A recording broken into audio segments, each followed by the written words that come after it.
Kids across America are going to school hungry.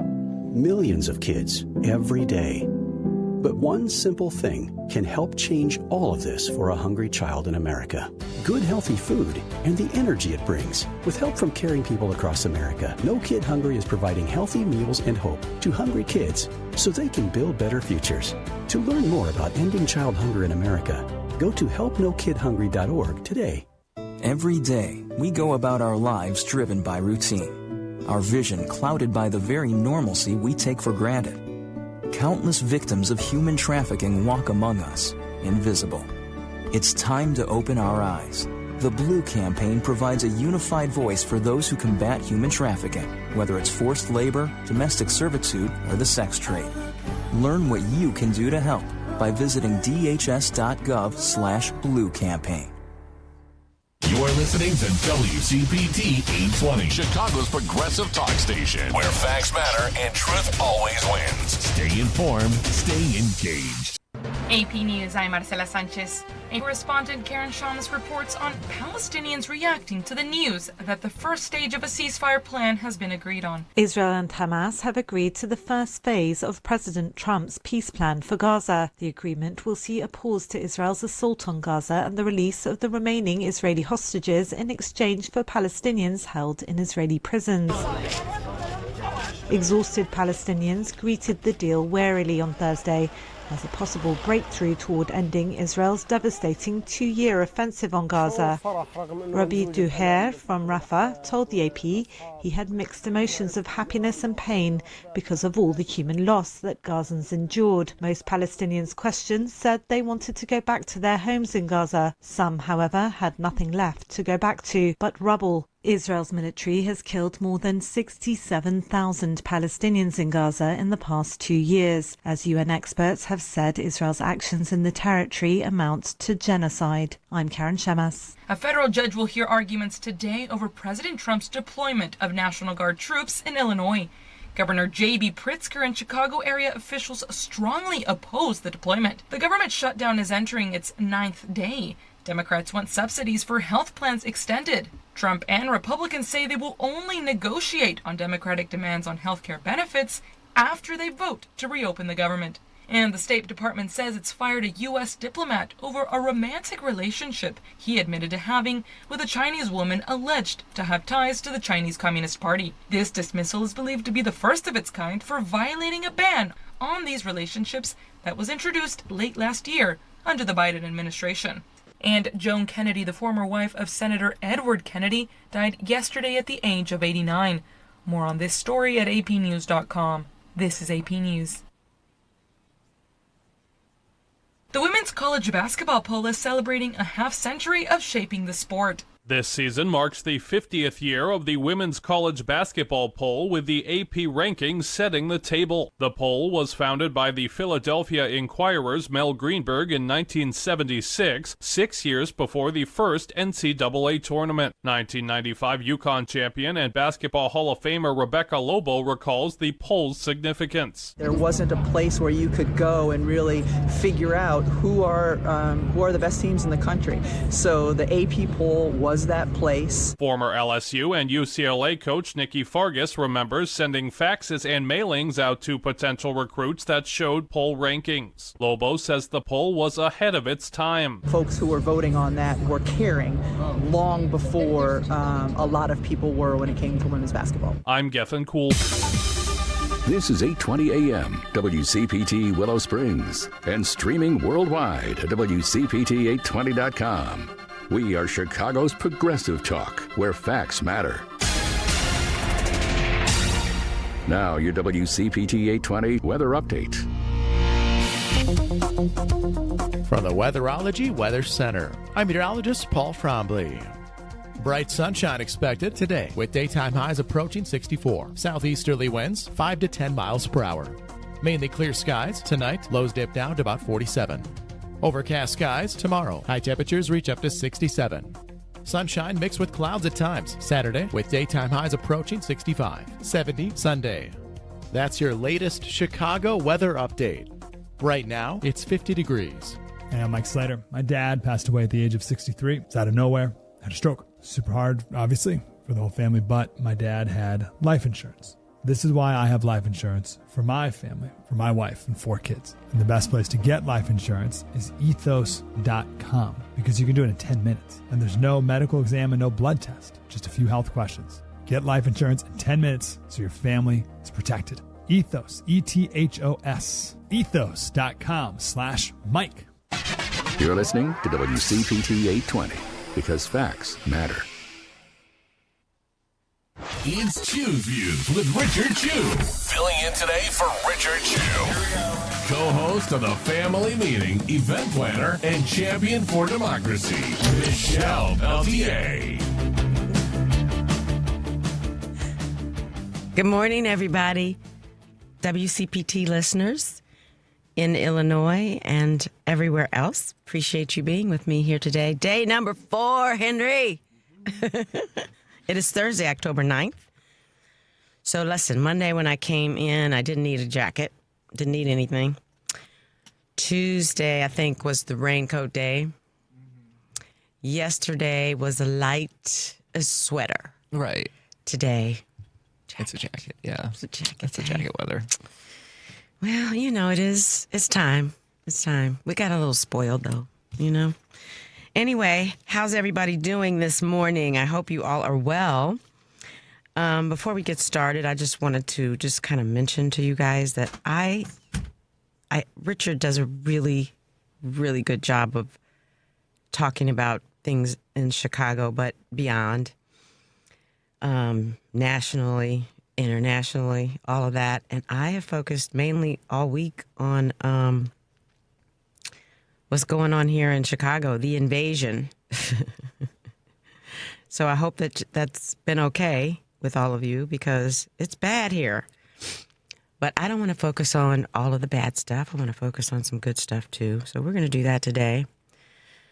I don't know if you WCPT listeners listen to the show that comes on prior to Chew's Views, which is called The Gailey Show with Matt McNeil. I actually had a chance to really, really listen to it today, and it's pretty good. So you guys are up before 6, and why? You know, listen to Matt on WCPT. He's not local. I'm not sure where he is actually, but good times. And I want to give a shout out to Samson, my cab driver. I had the greatest cab ride today here all week. And that's saying something. No traffic. Didn't get driven into some strange parking lot with ice circling around. So, you know, there's that. Our phone lines are open. Give us a call, 773-763-9278. And today, live, local, and progressive, Joan Esposito will be back. And her guests will be Michigan Congresswoman Haley Stevens, Lisa Graves, award-winning investigative researcher and author of Without Precedent, How Chief Justice Roberts and His Accomplices Rewrote the Constitution and Dismantled Our Rights. I need to get that book. And YouTube content creator and podcaster Adam Mockler. Live, local, and progressive weekdays from 2 to 5 p.m. Central on WCPT 820 a.m., heartlandsignal.com, and tune in. One more FYI for you. This day in history, was it 2009? Yes. President Obama won the Nobel Prize. So I just want to just say something really quickly, just a little bit, because I don't think I articulate myself well enough when it comes to these kinds of issues. So I am so sick and tired of people talking about DT winning the Nobel Peace Prize. I read something on social media where a guy said, if this situation in Hamas gets resolved, then I'm all for DT getting the Nobel Peace Prize. What is wrong with everybody? Just stop it. Just stop it. It's like asking the question, Do you feel safe with all the ICE people here walking up and down? No, that's not the question. The question is, why are they here? We keep entertaining these bizarre, crazy... Anyway, I want to give a shout out to Kurt from Who's Your Blue 63 and play a clip for him. Let's do it. 001. I'd like to announce our intention to withdraw this proposal.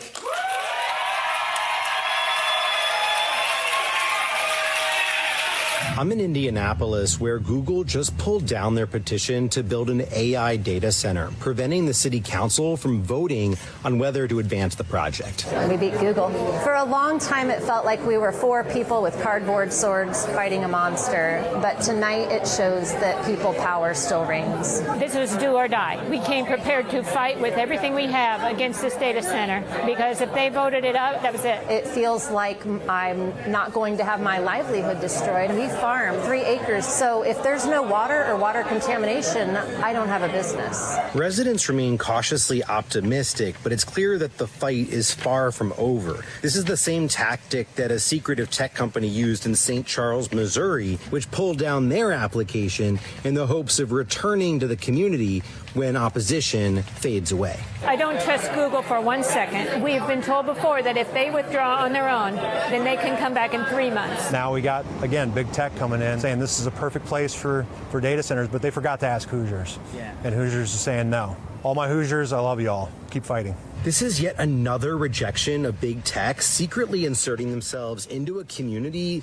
threatening its water supply and electricity costs. Well, this story isn't over. Indianapolis residents halted Google's plans, and that alone is worth celebrating. My 6 years on the council, I've never seen all the rooms filled to the max with people waiting in the lobby. I'm overjoyed by the amount of community support that came out for this. In a world where we are constantly being divided, everyone showed up tonight with a common goal, and we won. I've been hoping that something would bring us together, and it looks like data centers are.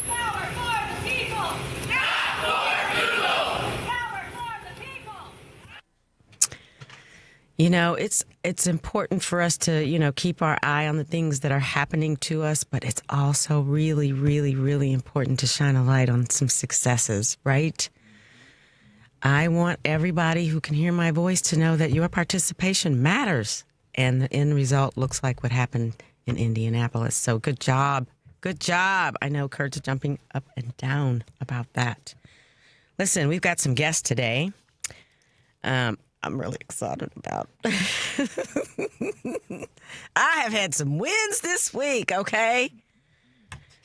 So at 6:30, we're going to have Randi Weingarten, the president of the American Federation of Teachers. She's going to be here with us this morning. But then, are you ready?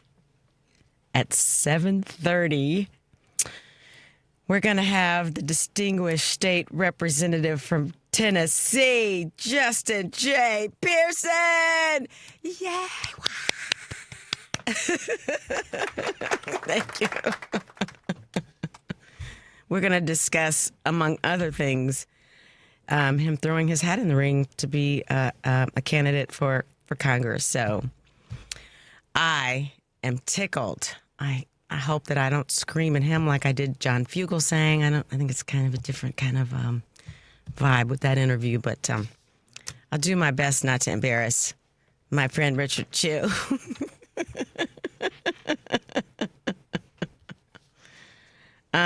Before we take a break, I'm going to do some Chu's news, if that's okay. All right. The federal government shutdown, which began October 1st, has started to impact air travel. Transportation Secretary Sean Duffy admitted, as air traffic controllers who are working without pay call out sick. Several major airports were experiencing delays on Wednesday, and smaller airports were at risk of losing service altogether by the end of the week. The Essential Air Service Program, which subsidizes airline services to small communities across the country, is set to run out of money soon. The Essential Air Service program subsidizes, when necessary, airlines to ensure there are 2 round trips a day on smaller planes, usually 30 to 50 seats, from small and rural airports. These flights usually go to and from nearby medium or large airport hubs, connecting people in remote areas to resources they may not be able to get to locally. As of fall 2024, the program was serving 65 communities in Alaska and 112 communities in the mainland U.S., Hawaii, and Puerto Rico that otherwise may not receive any scheduled air service, according to the Department of Transportation. Meanwhile, as the government shutdown tips into its second week, flyers at even major airports are feeling the impact. The Federal Aviation Administration reported staffing issues at airports in Nashville, Boston, Dallas, Chicago, and Philadelphia, and at its air traffic control centers in Atlanta, Houston, and Dallas-Fort Worth area. The agency temporarily slowed takeoffs of planes headed to the first 3 cities. All right, there you have it, folks. We be careful when you travel. Make sure that the plane's going to be there. I mean, it's getting crazier and crazier. I guess we'll take a quick break. Hi, Henry. Let's take that break, everybody.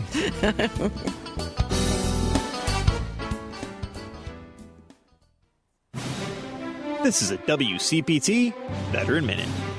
In the heart of World War II, while the skies rumbled with the roar of combat, a groundbreaking squad of pilots emerged from the segregated South. The Tuskegee Airmen, an elite group of African-American pilots, defied the odds with their courage and skills. Trained at the Tuskegee Army Airfields in Alabama, they became the first black aviators in the U.S. military. Despite facing racism and skepticism, they soared through the skies with unmatched precision, escorting bombers and earning a distinguished reputation for their bravery. Their red-tailed P-51 Mustangs became a symbol of excellence and resilience, and in 2007, the Tuskegee Airmen were finally honored as they were awarded the Congressional Gold Medal. These aviators didn't just fight for victory in the air, they battled for equality on the ground, forever altering the landscape of the American military and inspiring generations to come. This has been a WCPT Veteran Minute.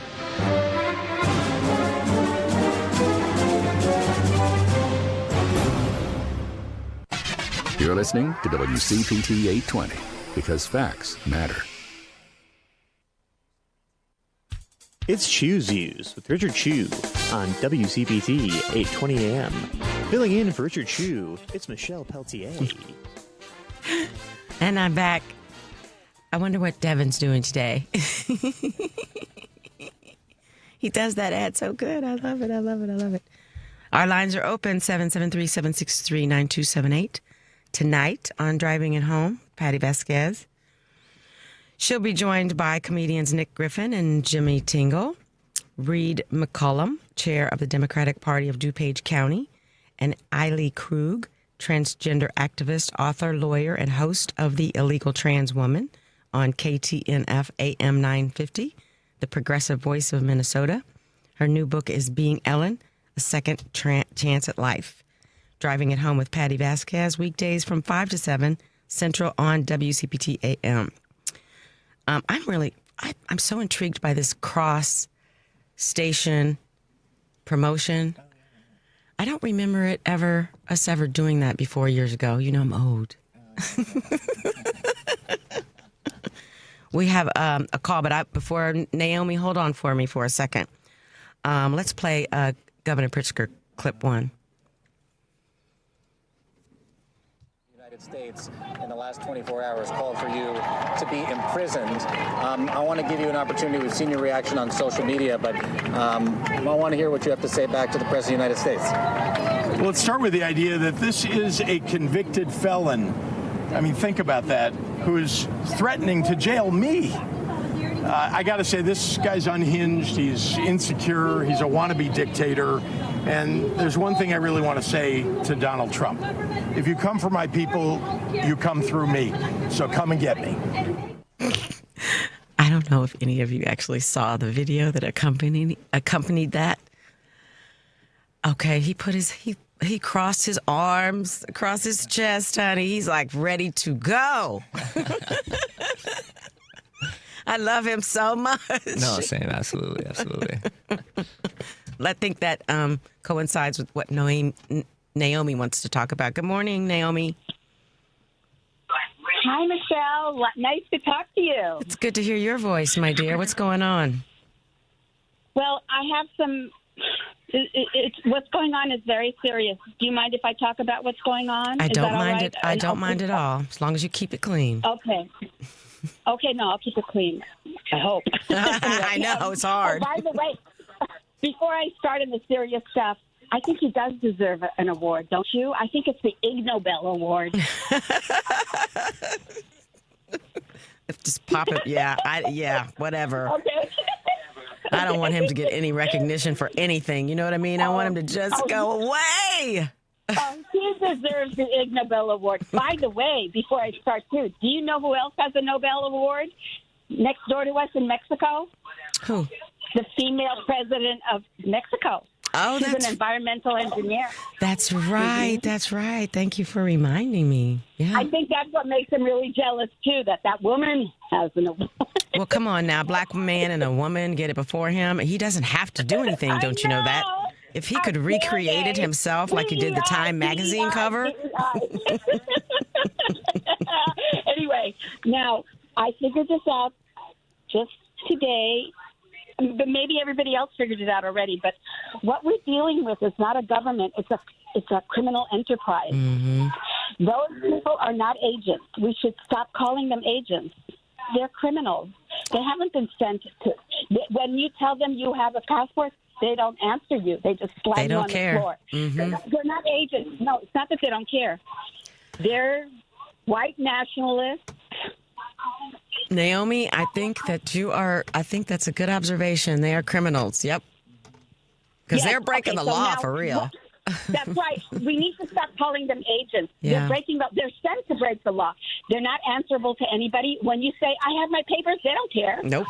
They treat everybody the same way because they can. Mm-hmm. Because they're not answerable to anybody. Mm-hmm. They are criminals, and we're dealing with a criminal enterprise. I think that's the main premise.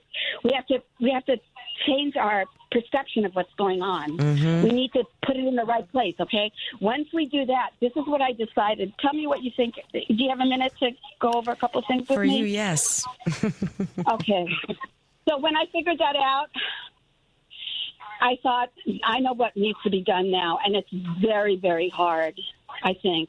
But it needs to be done. Unfortunately, we have no choice, I don't think. Okay. I believe we need to take the bull by the horn and stop responding every time they come to a city. I believe we need to file a lawsuit, each state or all the states together. And I think we need to do it on behalf of the red states, too, because we want to protect them, too. They don't know that they need protection, but because they're blue cities and red states.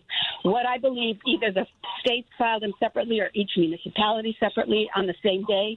We need to file a lawsuit asking the court to acknowledge that it is a criminal enterprise, and there's plenty of evidence of that. So, Naomi, where are you? Oh, you're in Santa Monica. Santa Monica. Okay. And yeah. I think I wish that we could ignore them. No, we can't. But That's the worst thing to do. But we can't. So I think Chicago or Illinois is filing suit against them. I'm pretty sure that we are doing it here. No, but the thing is, we're doing it in reaction to them saying they're coming. I believe what I'm trying to say is we need to do it in advance. Oh, preemptive. I see. Okay. Yes, and then when they go to the Supreme Court, and the Supreme Court overturns it, we're going to say to them, too bad. I don't think that's a bad idea because we know the states he's going to target, right? The ones, yeah. It is a criminal enterprise, and he's doing it all in front of us. Yes, he has been the entire time. Yeah. Yes, it's all laid out for them. It's very easy to go to court. This is a criminal enterprise. I agree, Naomi. I agree. Yeah, and then what we're going to tell them is we will have our National Guard ready if they dare to come in our state with masks on and not. We want fingerprints. We want names. We want vehicle ID numbers. If they come in without preparing us with this information, They're going to be attacked by they're going to have to deal with our National Guard. Portland already, the guy who's in charge of the Portland National Guard today said that he would protect the protesters that's what he said. He said it on the radio. I think on Tom Hartman's show, he played a clip or something. I was going to say something else. Well, I mean, let me just interrupt you and thank you for the call. But I don't disagree with you. I do think that we need to be a little bit more proactive as opposed to being reactive. I absolutely agree with that. And hopefully your other people will hear your words and try to do something about it. But Naomi, if you haven't written letters to that regard to your representatives, let's start doing it. I'm calling the Attorney General in California to see if we can get something going. I'm calling him tomorrow. Great, and don't let this show be the only show you call. Right? Call other shows and make this statement to other shows. I'm going to call Richard next week. Too, Great. But I wanted to talk to you first. I really appreciate it, Naomi. The pleasure was mine. You have a great day. Nice Okay. Okay. Thank you. All right. Bye-bye. Before we go to Rick. Let me just mention to everybody about the Tom Hartman book signing at Max and Benny's in Northbrook. As you know, is sold out. If you reserved your seats and are planning to attend, you know, the WCPT staff will be there to welcome you at 6 o'clock for the 7 o'clock event. So that means don't show up till 6. I know some of you would get there at 5. Tickets for the October 15th Labor panel are still available, and we've announced a change of venue. From 3 to 5 p.m. Wednesday, October 15th, Tom Hartman and our very own Richard Chu will be co-hosting the labor panel at Max and Benny's, not in Broadview, as previously scheduled. If you can't make it out to the labor panel, be sure to tune in to WCPT next Wednesday between 3 and 5. Before we go to our break, let's talk to Rick in Florida. Good morning, Rick. Good morning, Michelle. Good morning, Chicago. Yay. Florida man Rick here checking in. What's on your mind? I was just thinking, the first thing on my mind, I remember the last time we spoke, I was talking to you about cutting back as being consumers and how well that works. And I remember a time, it was another lifetime ago when my beloved children were very young. And I come home from work. We'd start to eat dinner and we'd turn on Married with Children here in Florida. It was in syndication, and we would laugh. My wife at the time just loved that show. I loved that show. We had just moved down here to Florida, and then they canceled it. And I was so mad. I called up the station. And the woman that answered the phone, I told her I'm going to go to every one of the thing that you are advertisement, and I'm going to tell them too. And she was so upset over that. And I'm like, wow, this is really working. And she said, well, we've had it on for 7 years. And I said, well, it needs to be on for 7 more. And she was just so upset about that. And the rise, that was my first experience with not being a consumer and not following along with the advertisements. And and I'm thinking as I'm going along today and over these last few days of all the things that I need that I'm not going to buy. And and to reiterate from yesterday, I'm going to start sending letters out to them too. How disgusted I am with them. You should. Like Apple. Yeah. So Apple is a sweatshop electronics, and in that vein, I love WCPT. Richard needs to stop mentioning them and promoting the new Apple phones and everything else. This is an enemy to what WCPT and us progressives stand for. Hey, Rick. Rick. Yes, ma'am. Tell me what you need. I know I'm getting it. Tell me what you need that you're not going to buy anymore. Okay, I don't want to get you in trouble, but even though it's good trouble. Besides an Apple product. Oh, there's a bunch of stuff. Like I've been, as I'm getting older, I want to go into the courier service and haul freight. like one pallet at a time here or there, something specialty. And I was thinking of buying a new cargo van. I'm not doing it now. I'm going to get me a used one. There's that. I was going to go. I was going to get a new bicycle. I love riding my bike down here in Florida. There are bike trails everywhere, and I love doing that on the weekends. I'm going to stick with my old bike and just spend some money and fix it. Okay. All right. Everybody can do that. And, sorry about that. I love you guys, and I know I'm critical a little bit about some of the things there, but I don't consider it being critical. I consider it giving feedback. And that's exactly what it is. Especially with That's Apple. exactly what it is, Rick, and we appreciate it. Everybody's opinion matters. I don't mean to cut you off, but it's 6:30. We're coming up on a hard break, and I got a special guest. Oh, no. So thank you, thank you, Michelle. Have a great day. You do the same, Chicago, Rick. too. I love you. We love you. Bye-bye. All right, we're going to go to the news, and then we're going to be back with our special guest. Thanks.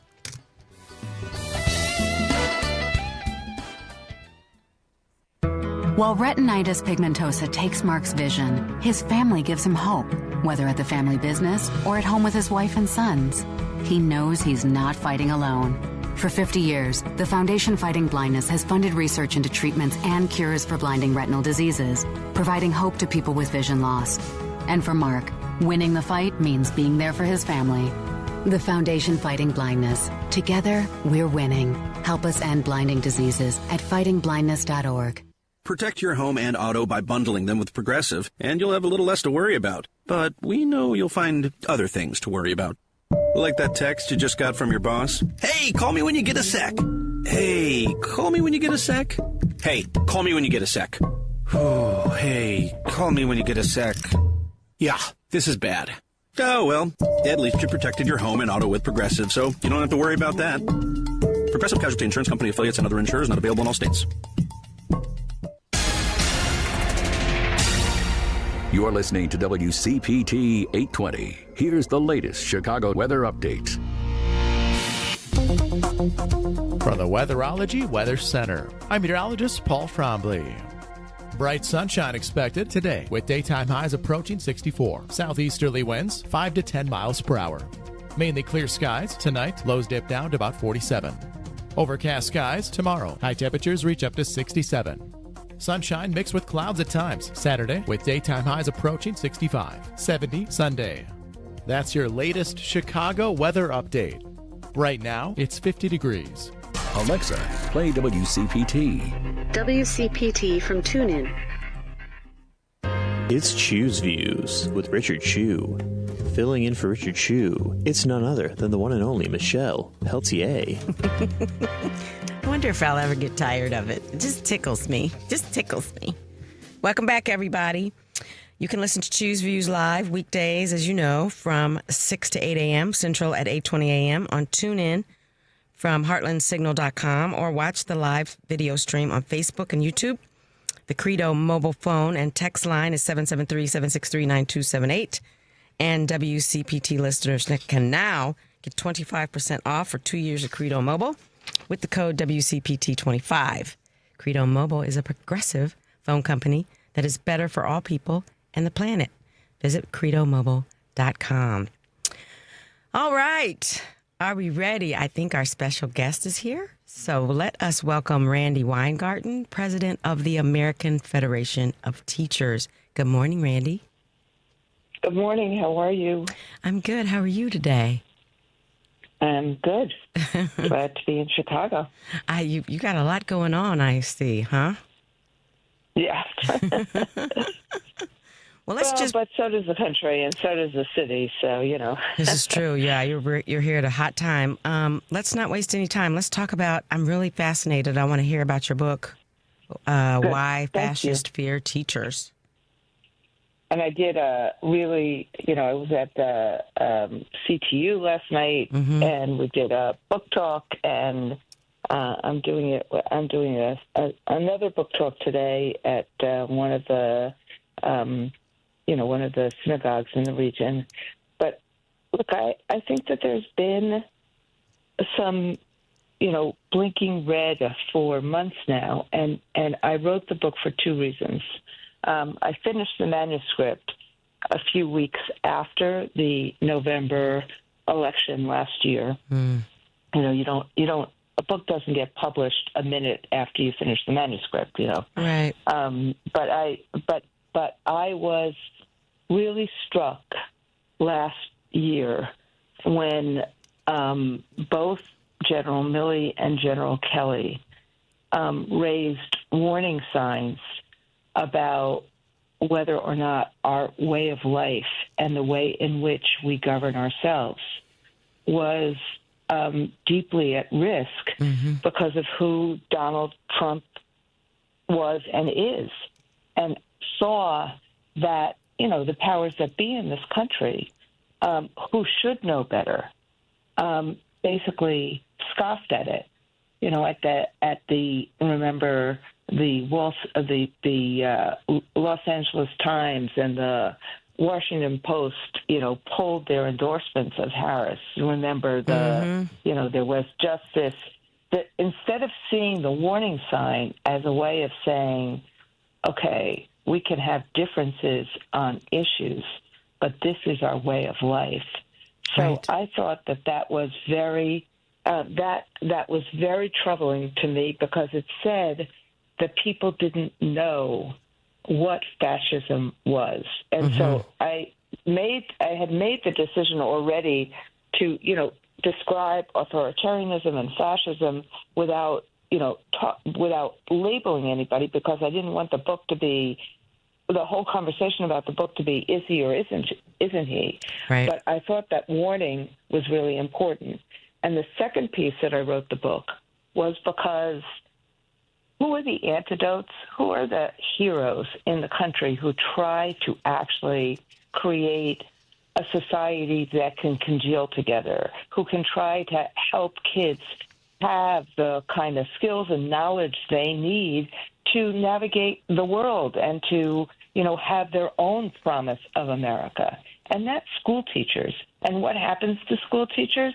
They get reviled rather than revered, particularly by, the people on the far right. And then, so you see the smearing, this creation of distrust, as opposed to saying, what are we going to do to strengthen, not abandon our public schools? And I thought it was really important to spend some time, to take a beat here and to actually talk about who teachers are and what teachers do, including Karen Lewis and what she did, both as a teacher and as a union leader in Chicago.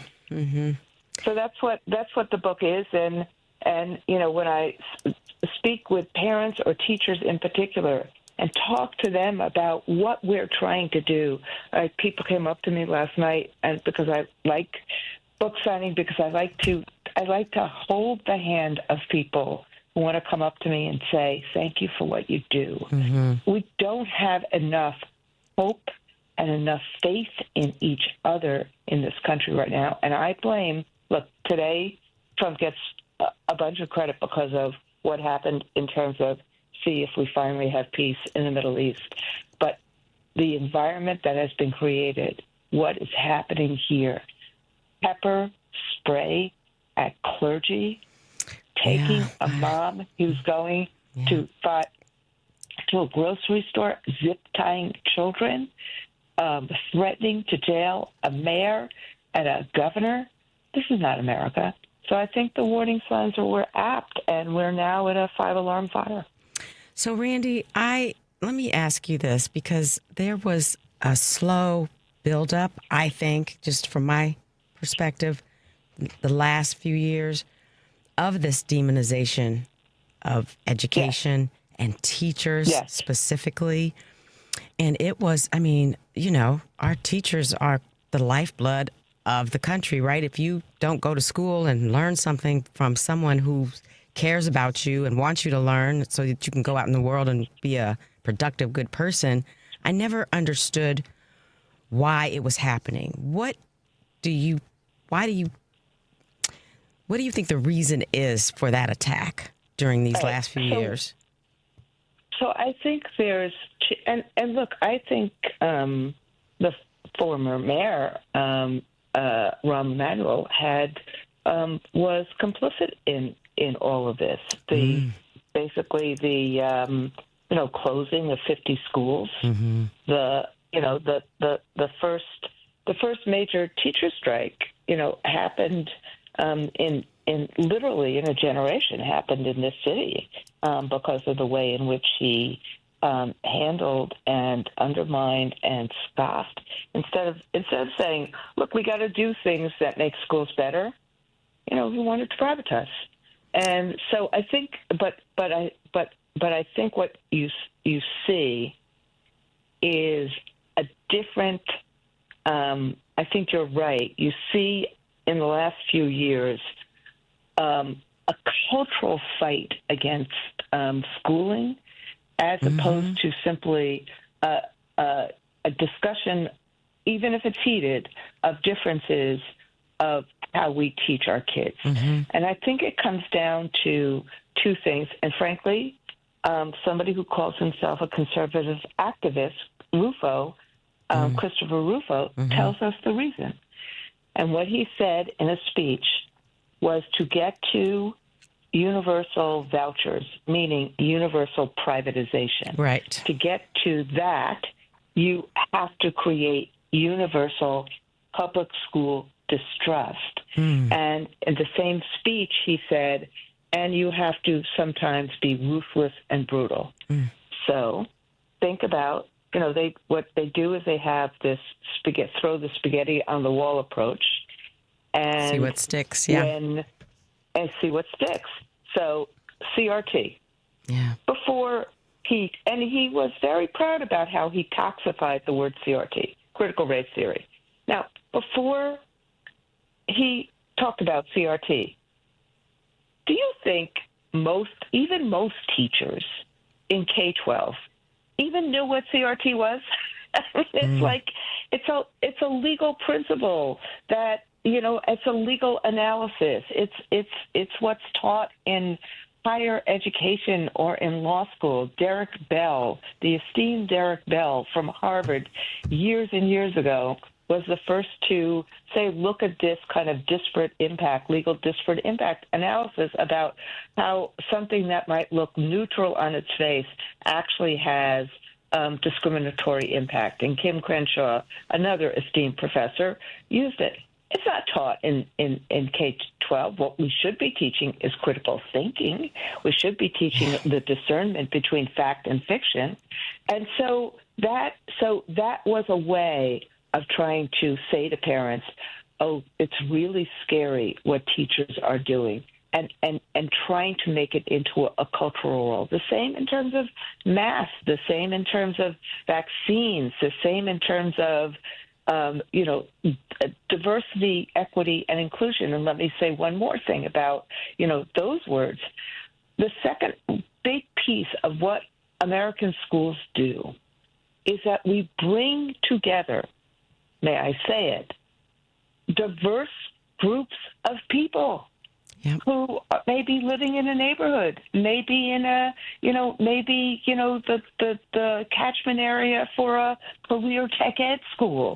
We bring them together and we create an environment that is safe and welcoming, that actually says that inclusion and listening to people and respecting our young people and respecting their parents is a good thing, not a bad thing. It is the habits of democracy. It's the beginning of pluralism as opposed to polarization. And so the second reason I think that you're seeing it, and this is right out of an authoritarian or a fascistic playbook, the second reason is there's a difference between a government that attempts to divide, demonize, and dehumanize, which are the steps that happen in fascistic governments, versus a government versus a governmental entity like a public school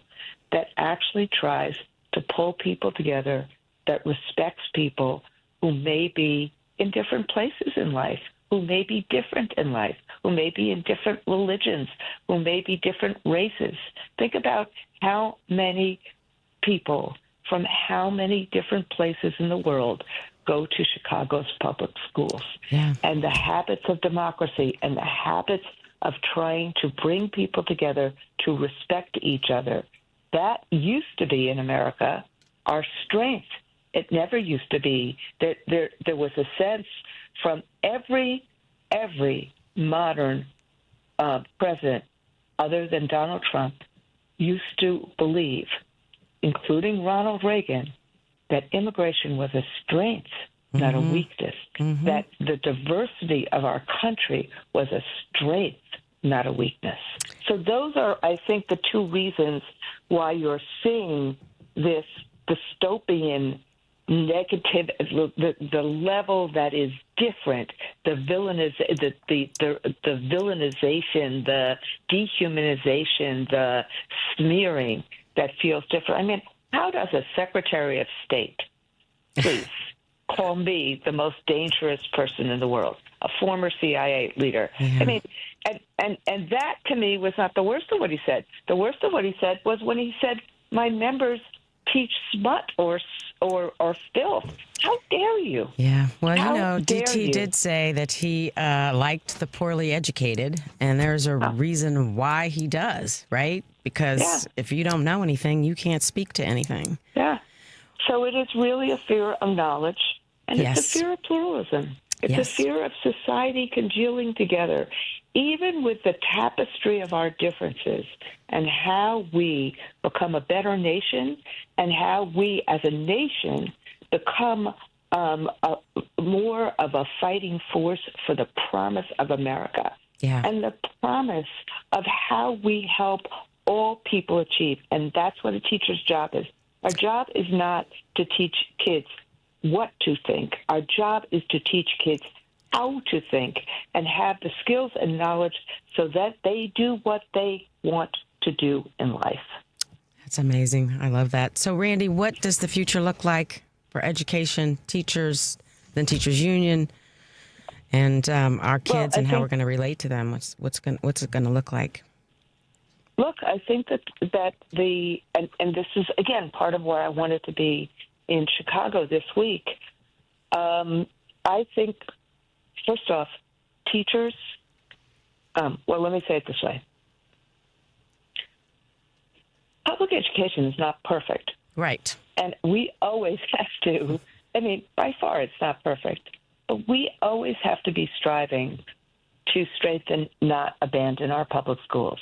And I think that we have learned, even with all of the defunding, because, you know, we actually get, as a matter of GDP, less money today than we've gotten previously. With all of the defunding, with all of the attacks, with all of the competition that we frankly have from social media and from, you know, kids being fixated on their phones as opposed to in classrooms, with all of the inequality, with all of the stress and strain, you know, of the political environment, with all of that, with all of what, you know, basically teachers are competing with every time a child comes into a classroom. I think what we've learned is this, 4 words, that if we can make schools from, you know, classrooms to campuses, and I'm talking about higher ed now as well, safe and welcoming. Safety is really important, as well as welcoming our kids and our parents and our families so that they feel like the school is on their side. The school is a place that they get seen.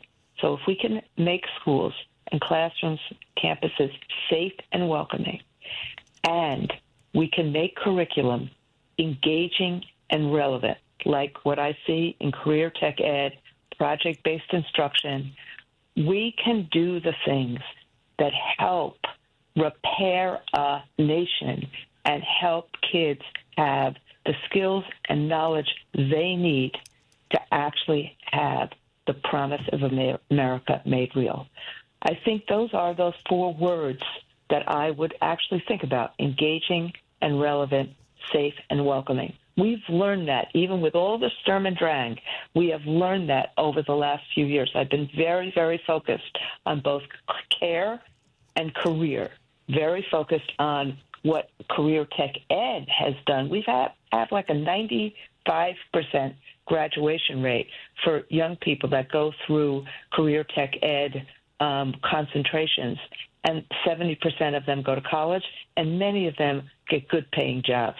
Why don't we have and envision many more pathways in schools, starting in high school or junior high school for kids, in terms of how we kind of put together passion and purpose? That's the positive. On the negative, we, with the democracy goes public schools, and with public schools go the democracy. And so as others fight to undermine public schools, that's part of the reason that, I am doing as much as I can around the country to fight for public schools and the promise of America and the promise of equal education and economic opportunity for all of God's children. I love it. I have another question to ask you. You brought up social media, and I was wondering if if educators are having a discussion about the radicalization, especially of young boys.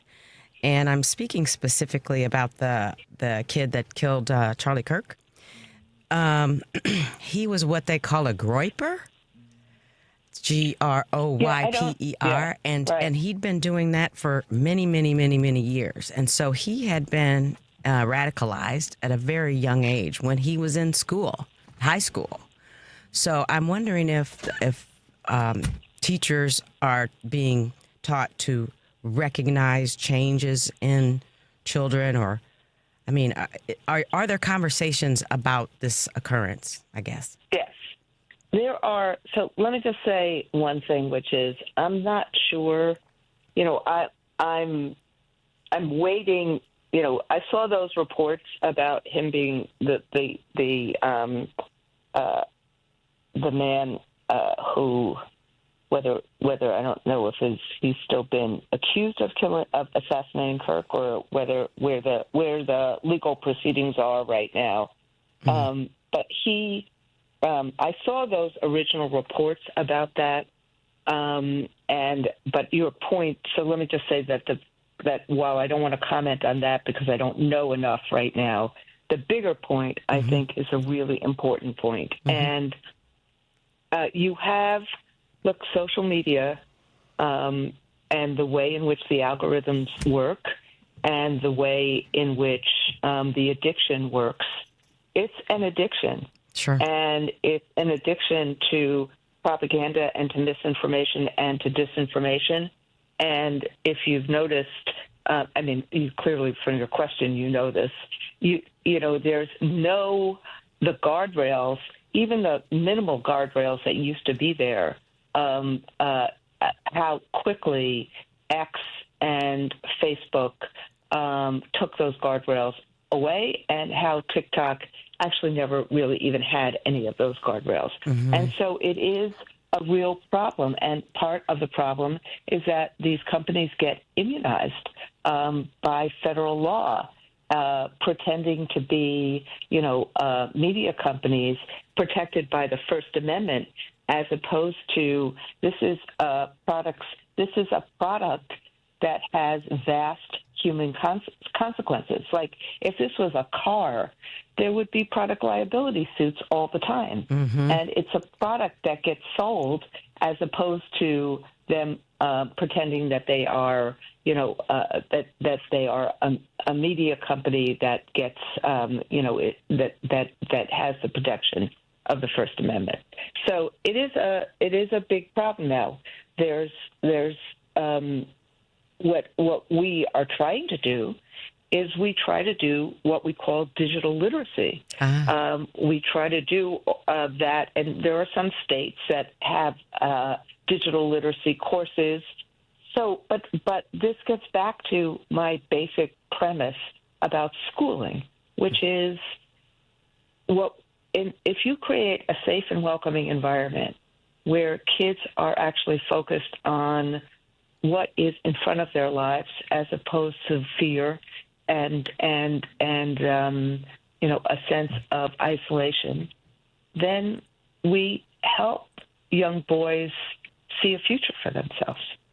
And a lot of what happens here is that in this radicalization, it's kind of like gangs. Yeah, kids kind of find is a gang, I guess. Yeah, kids find, when they're lonely, they find comfort in that particular community. Yeah. And so how do you intentionally disrupt that to try to create a different pathway? And it's really hard, and we're trying. That's why I go back to saying the first thing schools should be doing is creating a safe and welcoming environment where we see all of our kids, every single one of them, where we help all of them, where we create curriculum that is engaging and that is relevant, so that so that we actually are intentionally competing with the social media streams. And I love that in some of these places that we now have disruption-free schools, like from bell to bell. A few of my friends who are teaching right now said a couple of them, the first week that New York did that, a couple of them kind of whispered to me, my kids in my class are sending notes to each other again. They're passing notes to each other again. And another of my teacher What happened? friends Did they said, take the phones away? because they're distraction-free schools. They took the phones away. Okay. Kids don't have the phones during the day. Exactly right. And another one of my friends said to me, kids are actually talking to each other in the hallway. They're not just, their nose is not just in their phone. Let me just a sidebar real quick, I'm not Randi. Saying, we have to deal with societal issues. Yeah. And that's what we have to, that schools have to deal with it. And it makes our jobs harder, but we should be getting more support for it and more resources for it and, frankly, more respect for it. Agreed. Randi, thank you so much for being with us this morning. Congratulations on your book and good luck on your book tour. And I hope was last night good? I see you had an event. Last night was good. Last night I was at CTU, the Chicago Teachers Union, with the mayor, and it was lovely to be. It's just lovely to be with people who care about schooling, who care about our future, and it's also just for me to be able to lift up educators and to say thank you to them. And literally, that is what I wanted to do. It's it's a warning. Why fascists fear teachers? It's a warning, but it is also a love letter to the work we do, to the teachers of America, and to that alchemy between teachers and students and their families. Keep up the good fight, Randi. Thank you. Thank you. Safe travels, okay? Thanks so much. Appreciate you. Appreciate Bye. you. Okay. That was nice. I know we have to. Do we have time for like one little clip? Maybe, should we? Let's go to the break. Because we got to get ready for the next hour. But let me just say this before we break. Eric, pick up the phone. How about that? Stop texting me, dude, and call. We'll be right back.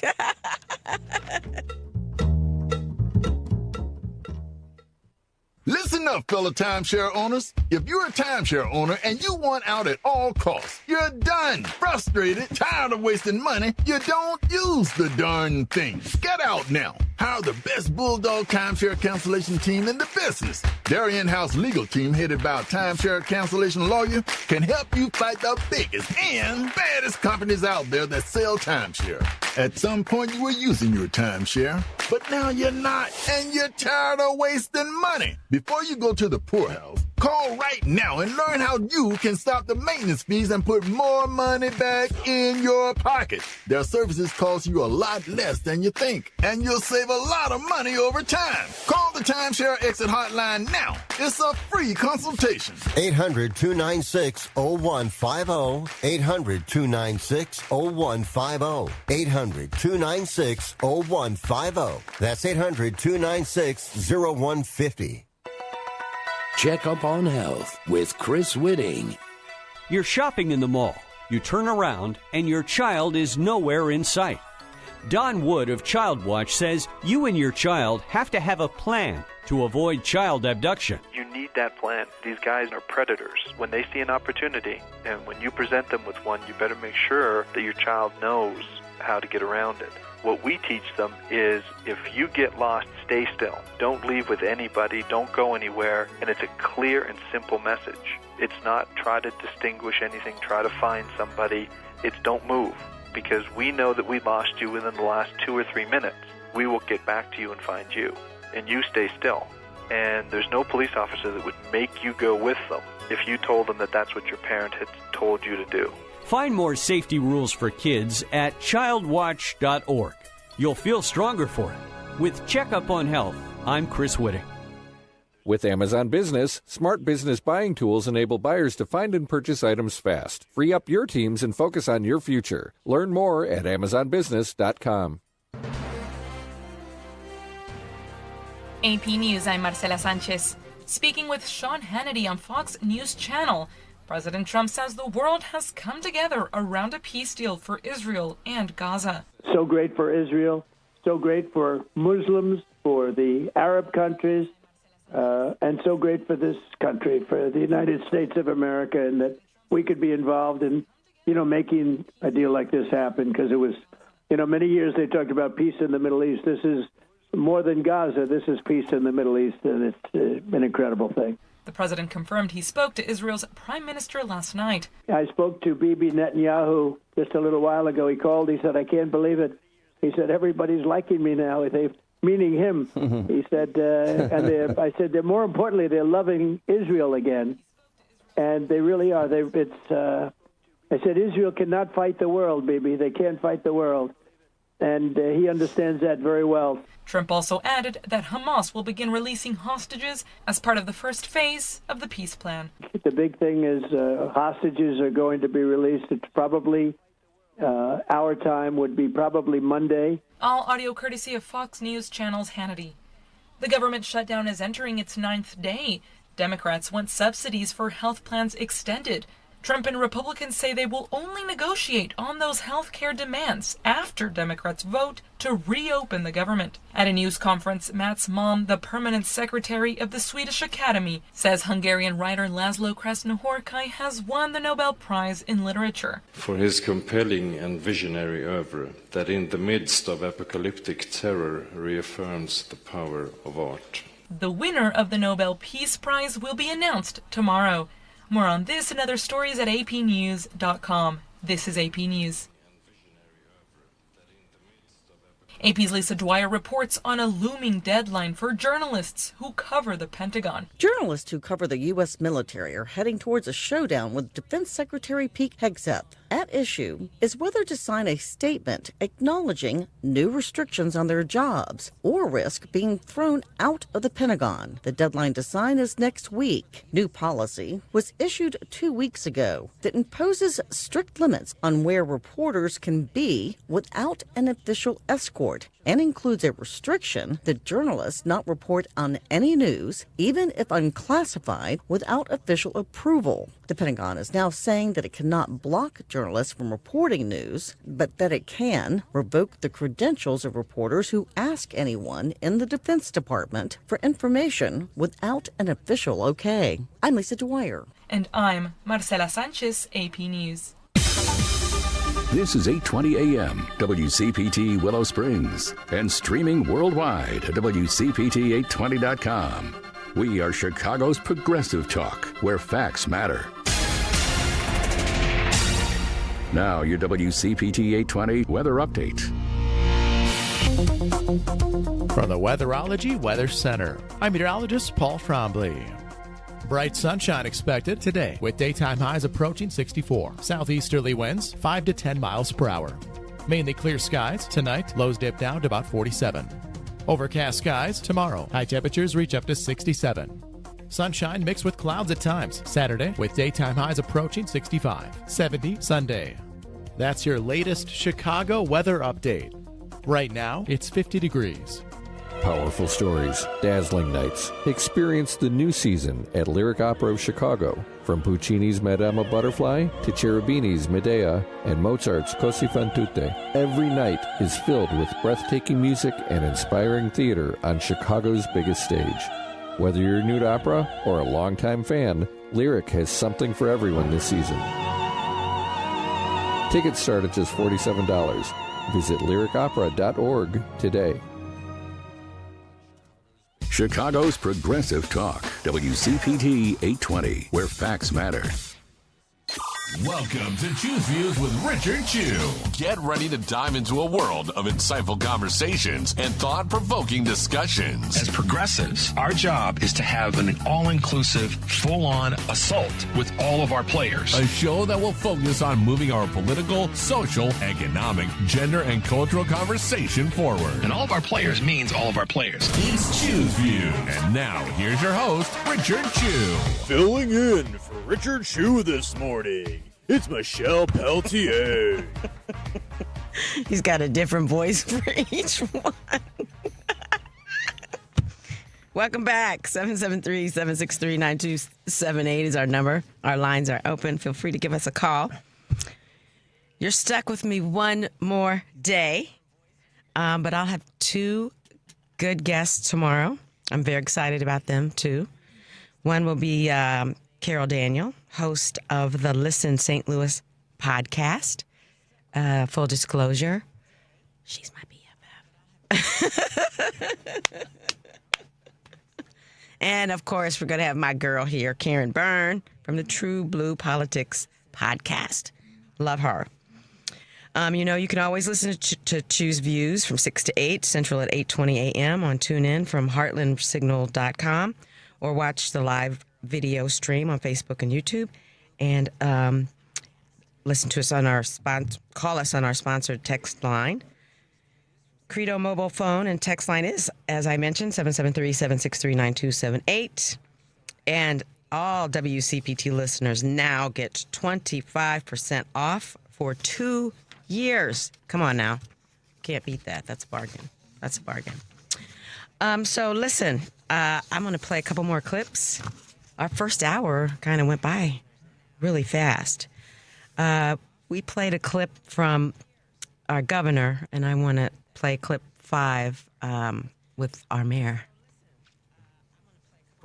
If he was serious about safety, he would not have defunded a program of $800 million that was geared towards violence prevention. He cut the ATF budget by 30%. He has defunded our education system. He has defunded our transportation system. He is firing black women across this country. He's defunding our healthcare system. This president is absolutely out of control, and it's incumbent upon all of us. If there was ever a time for working people to unite in this country, now is that time. And the city of Chicago is going to stand firm in protecting humanity and protecting and defending our democracy. Okay. All right, Mayor. I always want to keep giving us some good news, so let's do clip number 6, Henry. I want to hear what the Chicagoans have to say about this invasion. How do you feel about the National Guard being deployed in Chicago? It's a waste of time and opportunity. It's awful. I hate it. We hate it. Like, it's hard to find a word pretty much other than disturbing. Definitely makes me feel extremely unsafe. Definitely don't like it. Our city is the safest it's been in over 30 years. We walk around town all the time. The only problems that we see are where ICE is. We don't really read National Guards out here because the people they grab it are the people that's really not doing anything wrong. They're just trying to make a living for themselves, support their families. I'm actually a naturalized citizen and thinking about it twice now because, am I going to get stopped? Am I going to get searched? Am I going to get asked? Honestly, I think it's like a really excessive use of power in a situation that doesn't require it. As a Latino woman who just walking around and seeing hordes of police officers swarming people, like something I see on a daily basis, just makes me feel way more unsafe than before they were here. See, and that's what I said yesterday, right? And when I told the story about after 9/11, it's weird, right? And the media is driving me crazy, asking the question, do you feel safer? No, but that's not necessarily the question you should be asking. Why are they here? They shouldn't be here. I tell you, I'm going to say this till, the cows come home. We are lucky to be in Illinois. We have people that are fighting for us. We have representation, and it matters because this stuff is crazy, right? I have not mentioned all week the No Kings protest October 18th. I need to probably do that because y'all need to get out, noon, Grant Park. I get an exemption. I don't have to go. But, you guys take it up. Do it. That's another thing I love about Chicago is that Chicago is just filled with activists, right? And I've been here over 20 years now. This has been going on the entire time I've lived here. Something's happening. Chicagoans, Illinoisans hit the streets en masse. I love it. I love it that we're so vocal. So you guys keep doing it. Just keep it up. And you know what? We've got the marathon coming up, don't we? Is it Monday? Time flies, but I haven't heard a lot about it. And there's probably a lot of advertisement going on like it usually does, but there's so many other things happening in Chicago that it's drowned out. But those of you who are planning to run in the marathon, good luck. I ran my one and only marathon 20 years ago, and one of the best and one of the worst things I ever did. It was good because I made lifelong friends. It was wonderful in that regard, but it tore my body up. It was never the same. We have a call. Oh, I want to talk to her. Cassandra, you want to talk about Project 2025? Good morning. Good morning. How are you? I'm good. Thank you for laughing taking at my my call. body being torn up? No, I was actually laughing at your comment. Ooh, I want to talk to her. But my sympathy's about your body. Yeah, girl, thank you. So the woman who called from Santa Monica about us being preemptive, they've given us that blueprint, and I think as progressives or Democrats or anybody other than white nationalists, we're inclusive, and so we can't believe what we're seeing. But we really got to start playing chess. And if they're playing chess, then we got to play 3D chess. But we've got to blunt things as opposed to react after it happens. We've got to blunt these things before it happens. Right. Because, their biggest problem, I have a saying, differences are interesting, but only if you're interested in differences. I love that. Say that one more time. Differences are interesting, but only if you're interested in differences. And, they're stunted by their communities, like with the Charlie Kirk and Turning Point USA going to these campuses. A large part of those populations are young people who have never left their community. That's right. And their community looks like them. Yep. So they don't know about other differences. They don't know what they're missing. Yep. And Cassandra, let me put a pin in it. Hold your thought because I want to comment on that. When I was had my own business and I was traveling around doing grassroots organizing, I did a lot in Texas and Kentucky, and I would go to these really small rural towns, and that's when it hit me. It's when I had a complete understanding of hatred and that it stems from ignorance, because I would walk into places and you could tell they graduate from high school, they get married really young. Yeah. They work, in whatever store or whatever is in their small town, and they never, ever leave. And so the only exposure they have to people that are different than them is on the news. Yes. Okay, continue. Yeah, no, you're absolutely right. And so they're comfortable letting others think for them because who are the people who are informing them? People that they should trust, their parents, their grandparents, their aunts and uncles. Yeah. Why would they lie to them? Yeah. Well, because they've been lied to, so they perpetrate That's a good that point. fear. So it's systemic racism through generations within a family. So they're also hurting themselves as well as the rest of us. But yeah, I think because we almost have to put on their mindset, not to enact like them, but to be able to guard against. Sure. And I think that's the problem that we tend to have is, that's not likely to happen until it does. And at that point, they're halfway in front of us on the race. So you're right. Yeah. You're right. I mean, as long as we stay, I'm using this word, I don't care. As long as we stay awake, right? Yes. And focus on what's happening to us, we can prevent what's going to happen later, I think. Yeah. And I think that's where chess mindset comes into play. And, you've got a couple of 3 or 4 moves set up in different ways so that if they go left, you got something covered for that. If they go right, if they go down the middle, you've got yourself kind of covered for a couple of moves, and then you can also still regroup for the next wave that's coming or the next phase. Yes. But yeah. Yes. Yeah. So. You're amazing, Cassandra.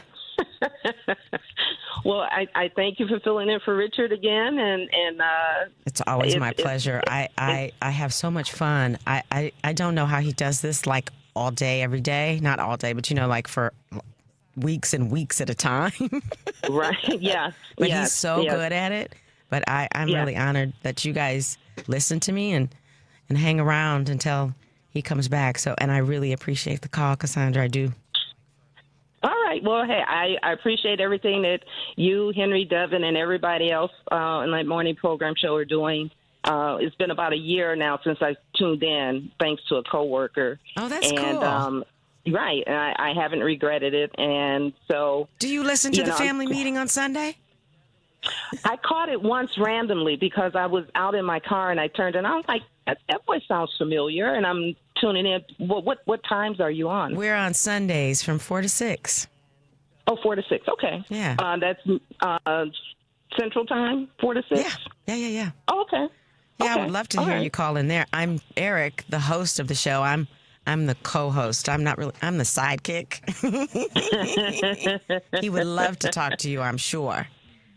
Okay, well, I will have to set my alarm and set my calendar and try and catch you guys. Please do. I'd love to hear from you on that show too. Okay, all right. Well, you have a wonderful day. Continue the outstanding week, and I'll listen again tomorrow. Thank you, my dear. Have a good rest of the day. You too. Thank you. Bye. Bye-bye. See, she's lovely. Keep them coming, y'all. 773-763-9278. The Credo mobile lines are open. Are we getting texts? I'll pull that up for you. I don't know. Have we been getting them all week? Yeah. Do you know? Yeah. We have? Yeah. Oh, so my apologies if you thought I was ignoring any texts that you were sending, because I don't know where they are. Okay. I'll help you get that figured out during the break. My apologies for that. There are 2 other clips that I want to play. There are actually 3, but I want to save one till the end. But I would like to play clip 7 with Governor Walz talking about our governor. It's really cute. And you think he's kidding when he talks about wanting to run again? You think he built a ballroom so that, J.B. Pritzker, when he moves in, can have that ballroom? So, no, he built it for himself. How much do we love Governor Walz? We love him so much. That's what we could have had, people. He could have been our vice president. I'm just throwing it out there. I mean, compare him to the vice president that we have right now. Yeah, I know how we got here, but it's just, the punishment that we must endure because of other people's anger, hatred, jealousy, racism, sexism, homophobia, transphobia. I mean, I could go on and on and on and on. We are in this situation because of hateful people.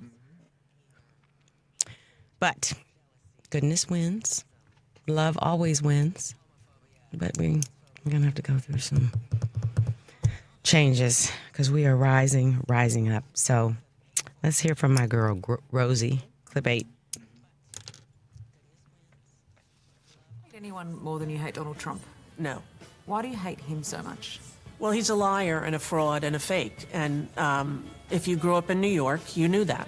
You know, he never could get on the Forbes richest men in the world list because they couldn't quantify his income because he's such a liar. And then Mark Burnett gives him this whole entire show and sold it as truth when it was fiction. And America believed it. Donald Trump famously has lots of nicknames for people. I mean, he calls, Kim Jong-un the Rocket Man, for example. He fancies himself as a chance for the Nobel Peace Prize. Which is delusional and probably frontal temporal lobe dementia. What nickname would you give him? Delusional Don. I thought it might be something more imaginative than that. Oh, I'm sorry. There's so many that people have done that are so good. You know, listen, I don't really go for trying to nickname someone. I try to shame him for who he is and what he is with facts. And that's what makes him so crazy. He's been threatening for 20 years to sue me.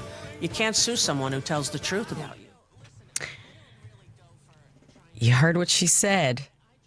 You can't sue somebody who tells the truth about you. So, truth, everybody who can hear my voice this morning, is on our side. You hear me? Truth is on our side. We are not crazy. I know that you wake up every morning and you turn on your radio, pick up your phone, turn on your TV, whatever you do, and another lie is being spewed. And you're looking at it and you're going, what the? So we aren't crazy, okay? Let's just take a break and recognize that we are standing in light and truth. Okay? That's what's happening right here. Don't get overwhelmed by all the lies, but let's not soften it up. I'm so tired of the media not calling him a liar, not calling all of them liars. Liar!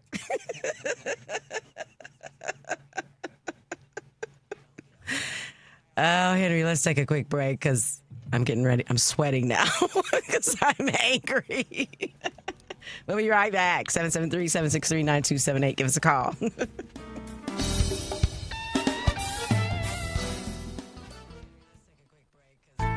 This is Tony Moray. I'm an estate planning lawyer who drafts living trusts and wills. Since the election, I've been hearing from my clients, many of them fellow WCPT listeners. And we all wonder, how did this happen and what can we do? The how is, of course, very complicated. My thoughts as regard to what we can do is simple but important. We need to take extra care of those we love. Having an estate plan using either a living trust or will can provide comfort in uncertain times like these. When the progressive values we hold dear are under attack, I feel we must make sure that our personal lives are secure and then work out from there. I've been drafting estate plans for my clients for over 30 years, and I will use all of that experience to help you.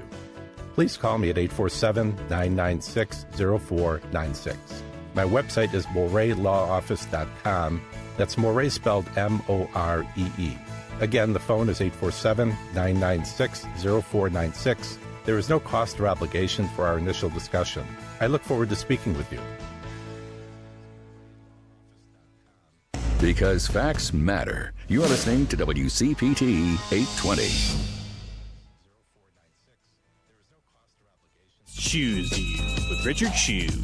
Filling in for Richard Shue, it's none other than Michelle Peltier. They're all different. I love it. Okay, we are back. And listen, I'm just going to try to take it easy in these last couple of minutes because, I have to be professional.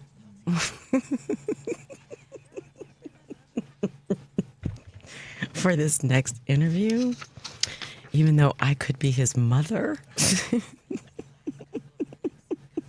Inside, Henry, I want to say Come on, talk to mama. Been such a good son. Let's tell the world. What a good young man you are. So, yes. So, everybody, we are going to have Justin Pearson, representative from Tennessee. You remember him a few years ago. He and the other two, we now call them the Tennessee Three. And I was gonna tell the story just now, but I'll tell it to him. He might not care, but he really, that whole situation, it shifted my mind in terms of my fear level, because that state house was full. Do you remember this, Henry? With saying, take the guns out of the school, and they were, it was crazy. And then they voted for it anyway, right? It was for. And I remember thinking, we are in so much trouble. We are in so much trouble. I'd been thinking it slowly as the years went by, but that Tennessee thing just knocked me out. I was like, they're not listening to the people anymore. So what do we do about that? Vote those out. That's the only power we have. I'm telling you, we have got to make sure that people get to the polls. There are really statistically, this is data, as Eric and Richard would say, there are more of us than them. Lots more. But we're not voting. Things will never change if we don't get out. And I don't mean to be an alarmist. Kind of, sort of, I do. But I'm afraid about this 2026. Are we really going to have an election? And if we do, is it going to be rigged? Should we go back to paper? Because Musk and Thiel have their tentacles in all of our stuff. They know who we are, what we're doing, where we live, who we're dating, if we're dating. They know everything. They know the phone calls we made yesterday. So I'm worried about the virtual stuff. I'm worried about that. But we can't stop. We just have to keep going. Yeah. Okay. Henry and I are talking telepathically. And it's almost time for the news. Should we break or should we play a couple more clips? Go straight to it? Okay, we're going to break and then come back. Call.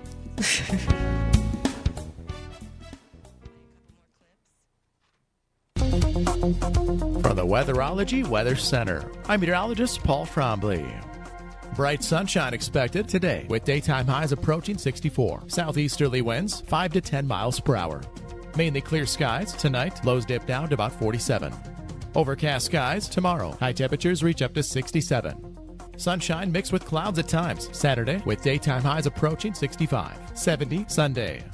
That's your latest Chicago weather update. Right now, it's 50 degrees. Hey Google, play WCPT. Streaming Chicago's progressive talk from TuneIn. It's Chew's Views. Filling in for Richard Chew, it's Michelle Peltier. Oh, I'm supposed to talk now? Good morning, Representative. How are you? Good morning. I'm doing fine. How are you feeling? I'm feeling great now. I can see your very handsome face. I'm so excited to talk to you. Congratulations on this new decision. You want to tell us about it? I know I have it in writing as to why you want to do it, but I want you to tell our audience.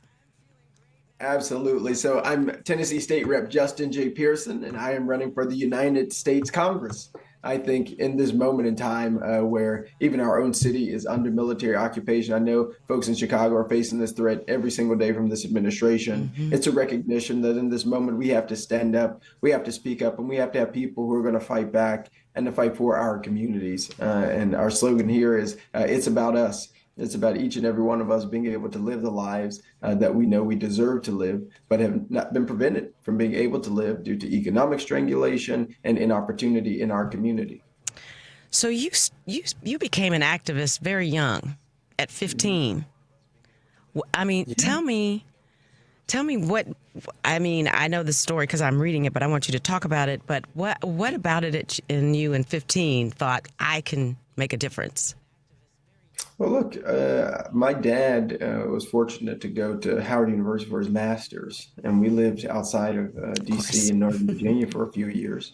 And we moved back home to Mitchell, went to the school that all my pawpaw's people went to, Mitchell High School, which is a blessed place. Me and my brother Tim went there.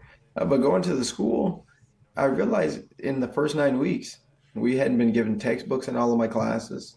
Some classes still had substitute teachers. There just weren't the resources that were there. And because I had just had this other experience in Virginia, I knew this didn't have to be this way.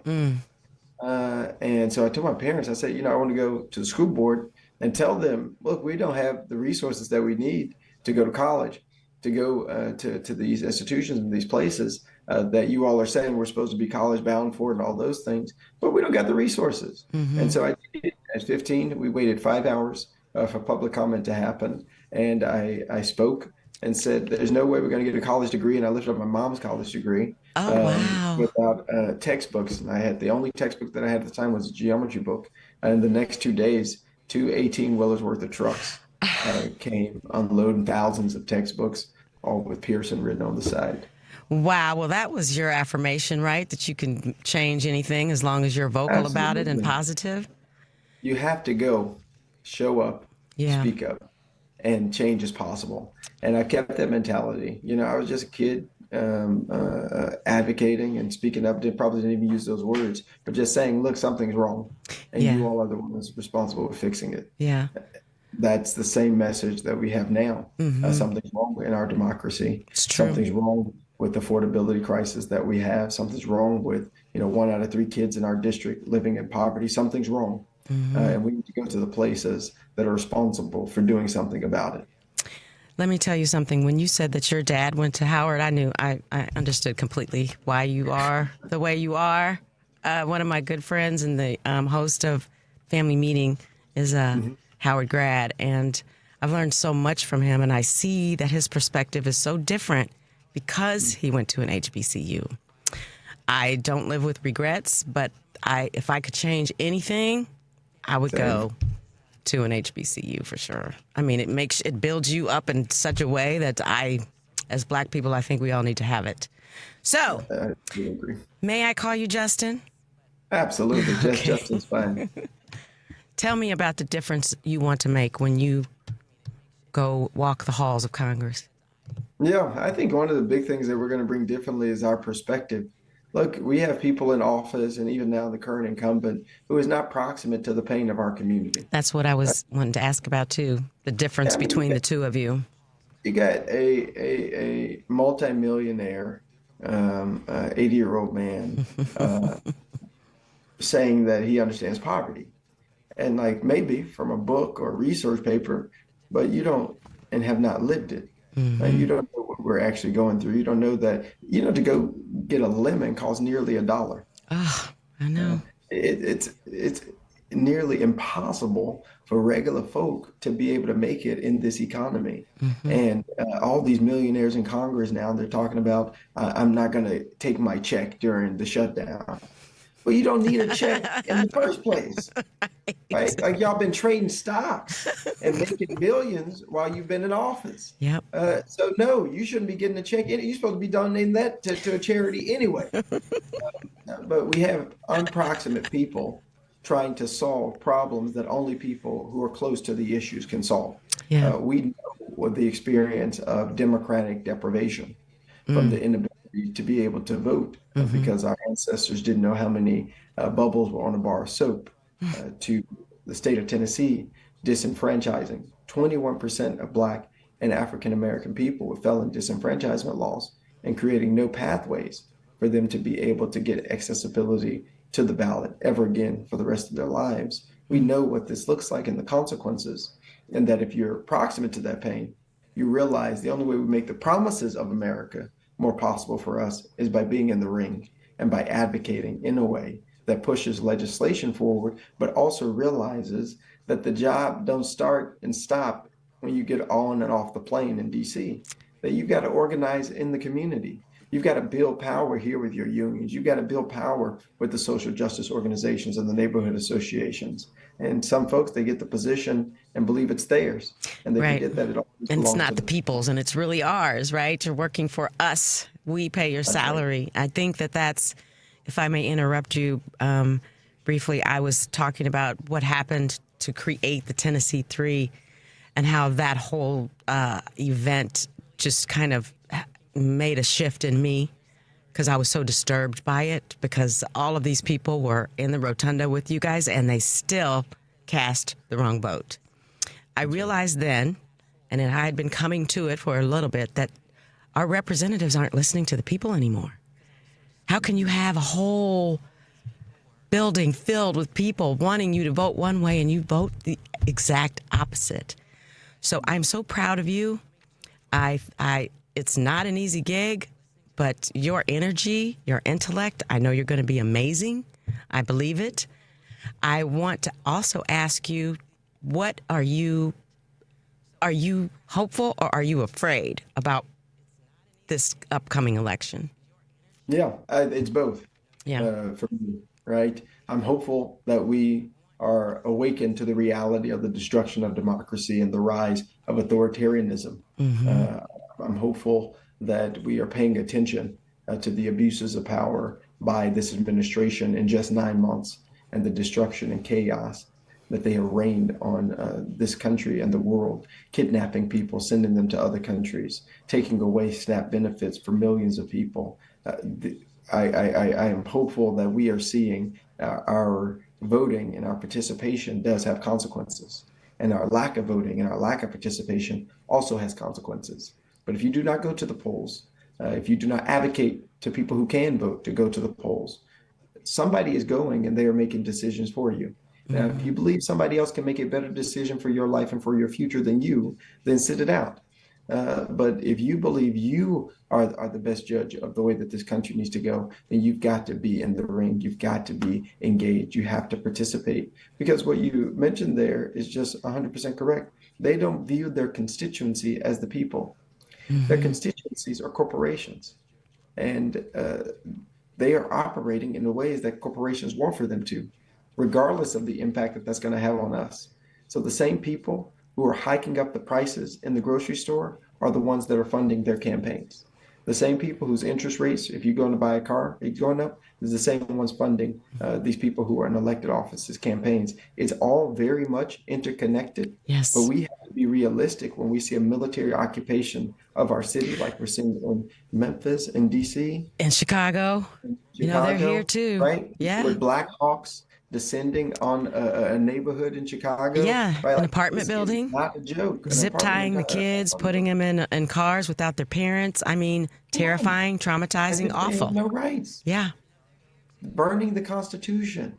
Yeah. Burning the Declaration of Independence. Yeah. It's like, people want to be mad about burning this flag. You all are burning the flag. Mm-hmm. It's the blood of our ancestors that kept this union together during the Civil War. Yeah. And it has been our blood that has helped to build this democracy into what it is. And if we're going to preserve it, it is going to be our work. It is going to be our advocate. It's going to be our spirit. But if we are quiet and if we are complicit in the destruction, if we genteelly welcome them into our community, saying, "Oh, there's nothing we can do," they're just going to come. If we don't fight back like y'all are doing in Chicago, everywhere across this country, we are going to see our nation devolve into a dictatorship and into a place where democracy is not possible. But they're doing it little bit by little bit. We're going to just send in federal agents. Oh, we're going to help you with crime. Oh, we're going to send in the National Guard. Now they're talking about in Memphis, the National Guard will be here for a year.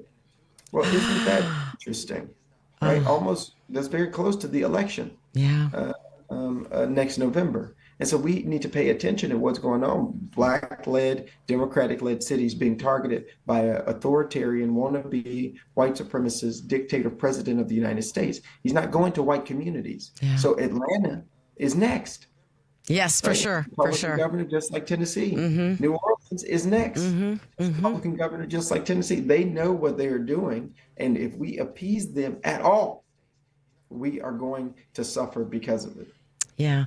I do think that silence is a form of being complicit. I do. I agree with you there. Tell me about your campaign.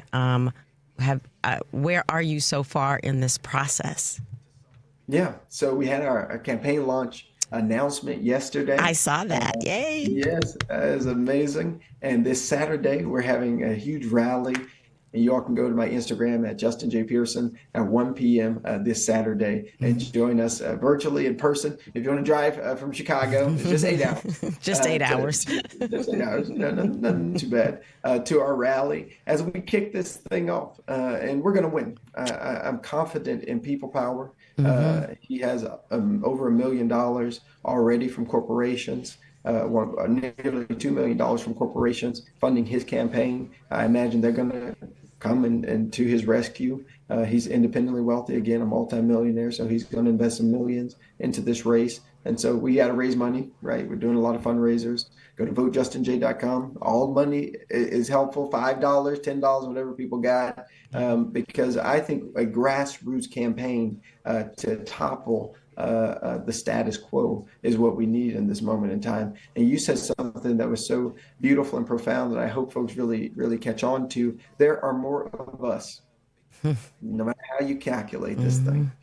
That's data proven. There are more of us. Yeah. And billionaires, no matter how many billions they got, when they go to the voting booth, they just get one vote. We have to realize our power, claim our power, and organize our power. We do a whole lot of voter registration, which is good. Yeah. Yeah. This cycle, we got to be intentional about voter mobilization. Yeah. Everybody that you registered, are you making sure they get to the polls? There you go. That's the work that we really have to be intentional about. Yeah. So are you all staffed up? Do you need volunteers too?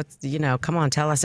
I know you need money. We Absolutely. Always know you need money, but you need some bodies too, don't you? Honestly, we need the people. That's correct. So we have a core team, and we're hoping to have, honestly, at least 1,000 volunteers. Okay. And so on our website, you can sign up for this. You go to votejustinj.com, you just click, I want to volunteer. And we're going to have opportunities for people to do virtual participation. Oh, great. Banking. I can do that. That you have. All right, I'm going to call you now. You should. The more people that you have, the more people that you can reach. Yeah. And so we're going to have several of those over the coming weeks and months. This fall, as we go into the wintertime, you get your, cup of tea and make some phone calls to people here in the district just to let them know we're running and to see what their issues are that they're concerned about. But we know at the top of the list time and time again is poverty and affordability. We have a crisis. And my opponent, he's been in office for 42 years, in elected office. And this is where we are. And we can't keep going in this direction. And so if you would like to volunteer, we would absolutely 100% welcome you and need you. Again, we aren't going to have as much money as they have, but we can outwork them for sure. Sure. So let me tell you two things that might be encouraging to you. So, you remember the election in Wisconsin this past year? Yes. And Musk went in there, spent $1 million, and what happened? What happened? That's right. We won. That's right. And he put in millions of dollars, put a cheese head on his head, and all that. That's right. And was not successful. Right. So I want people to understand Justin can win this seat. Without a doubt, he can win this seat, but he needs your help. Not just your money, but he needs your words. You need to be talking to people and getting people into his office and spreading the word, because this young man is the next generation. He's the hope that we need, that we're looking for. So, do you have any closing words, young man? Mama Michelle wants to hear a little bit more before we sign off. I appreciate you. I think my closing word is this. Let us not lose heart, and let us keep the faith in one another, because that's all we got. and keep the faith in this constitutional democratic republic experiment. Anytime America has made progress towards its ideals, it's been because people have protested, people have marched, people have resisted the oppression that has tried to silence us and have us to devolve from a democracy into something else. We have to keep the faith, and I am in love with our country more than I have ever been in this moment in time, because I am in love with our ability to fight for our rights, to fight for our future, to fight for our freedoms, to fight as our ancestors fought. It's just our moment. This is just our time to stand up and to speak up and to do all that we can. We gotta love this place because we built this place. Our ancestors built the White House and built the Capitol. We can't give up on this. Okay. This is it. Amen from the back row. Amen. You got me all teary-eyed and everything. Well, my young man, good luck. I know that the real host of this show, Richard Chew, is going to have you back more than once.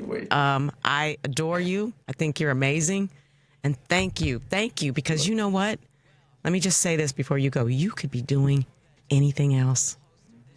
Something much easier, making a lot more money, just all about you. And you've decided to dedicate yourself to public service. And for that, I'm grateful. Thank you so much. I appreciate you. And I look forward to staying in touch and seeing you on our virtual volunteer. Oh, yeah, I'm Zooming with you again. Don't even worry about it. Just remember this face, this old face. It's beautiful face. It's beautiful face. Oh, please. I'll send you your check in the mail. Thank you, Justin. Thank you so much. Bye-bye. Bye-bye. Have a good rest of the day. Oh, my God, I love him. If I had a son, it would be him. No, that was amazing. That was amazing. Wasn't it? Yes. I got all snotty Pippin. I cried a little bit. Oh, my goodness. Can we take a break while I get myself together? I mean, come on. I've got to blow my nose and all that. We'll be right back. 773-763-9278.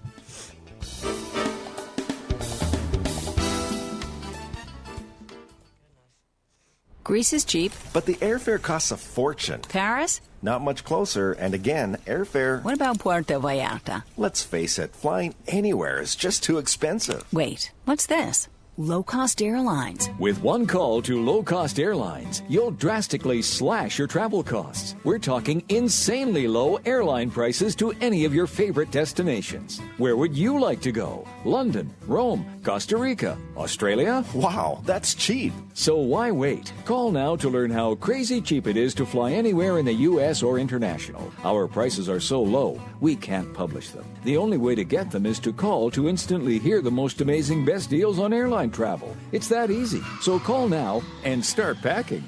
800-708-3091. 800-708-3091.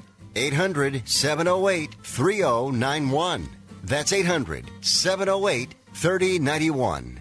WCPT 820, Chicago's progressive talk, where facts matter. With Richard Chew. Filling in for Richard Chew, it's none other than the one and only Michelle Peltier. And yes, she's back. Wipe the tears away, blow my nose. Oh, we're good to go. Good to go. Henry, we got to go and volunteer. We got to do something. No, actually, that was inspiring. And he's so young and hopeful. I know. That's so cool. So proud of him. So proud of him. So let me pay some bills. Choose Views, featured interviews, and full episodes of his podcast are available on Spotify, Apple Podcasts, TuneIn, iHeart, YouTube, and Amazon Music. Search for Choose Views or visit our brand new podcast page at heartlandsignal.com/podcast. The latest addition to Richard's featured interview podcasts are Chicago Mayor Brandon Johnson. Let me just talk about that get for a minute. Okay, so the mayor of Chicago is on Choose Views once a month. Yeah, isn't that crazy? And that's a get. Oh, yeah. Right? And he talks. I mean, I've been listening to him since he first started doing it. Mm-hmm. And you can tell that he trusts Richard. Oh, yeah. And that he likes being on the show. Mm-hmm. So, I mean, I think Richard deserves a lot of credit for that because he did that on his own, and to make it a regular thing, come on now. All right. He also had an interview with CNN author Jake Tapper, which was also good. Legal scholar Barbara McQuaid, that was really good too. I like her. Yeah, she's great. Yeah. Kim Snyder, director of the documentary The Librarians, and Wisconsin State Senator and candidate for Governor Kelda Roy. And he put in here, plus my interview with John Fugelsang. Hey, there we go. But also Andy for tomorrow. And the other one too. And this one. Yeah. Yay. Okay, people. I have one more Choose news that I want to share with you today that I thought was interesting, and it is related to Chicago, kind of, sort of. Okay. This comes from a Catholic publication. So, less than 6 months into his papacy, Pope Leo. Are we sure I didn't read this? Or I just read it to myself.